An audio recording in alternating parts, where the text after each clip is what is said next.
9 cœurs d'anges, vous avez un cœur qui est plus proche de Dieu, un cœur intermédiaire, un cœur qui est proche des hommes. Dans le cœur qui est proche des hommes, il y a 3 catégories de cœurs. Les plus proches des hommes, ce sont les anges, nos anges gardiens.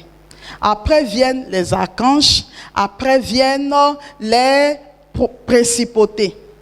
Les principautés, il y en a chez le diable, il y en a chez Dieu, puisque c'était des anges déchus. Ça, c'est le cœur le plus inférieur qui est proche des hommes. Le cœur intermédiaire, vous avez le plus petit des 3, les puissances. Leur rôle, c'est de nous aider à quitter la vie de péché. À combattre Satan. Les vertus, à quitter la vie de péché. Et puis vous avez maintenant les dominations de Dieu. Ça, c'est le cœur intermédiaire. Mais il y a un cœur qui travaille directement avec Dieu, qui est dans la présence de Dieu, qui touche Dieu. C'est la catégorie la plus élevée des cœurs d'anges. Et la 3e de cette catégorie, ce sont les trônes. C'est dessus que Dieu s'assoit, sur les trônes. Et c'est là, eux, ils touchent Dieu parce que Dieu est assis sur eux. Mais après viennent les chérubins. Les chérubins sont les anges qui communiquent la science. Parce que ce sont ceux qui connaissent Dieu profondément. Et je vous dis que Satan était un chérubin. Alors quand Dieu met les chérubins sur l'arche, ça veut dire que, et dans l'arche, il y a les tables de la loi.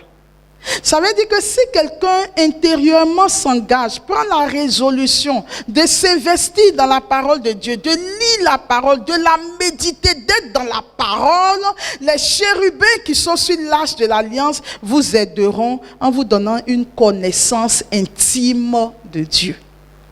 Et vous vous rappelez bien que notre vocation au départ, c'était d'aimer et de connaître Dieu. Et puis enfin, la toute première catégorie qui est posée au-dessus de Dieu, ce sont les séraphins. Et les séraphins, leur rôle, c'est un amour incommensurable de Dieu.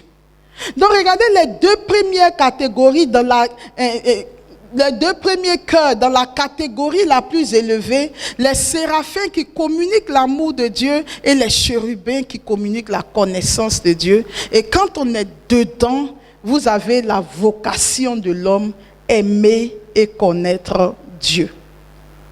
Voici déroulée la destruction du temple de Jérusalem. J'ai essayé au cours de ce séminaire, en tenant compte du temps qui m'est imparti, de vous montrer le cheminement de façon globale.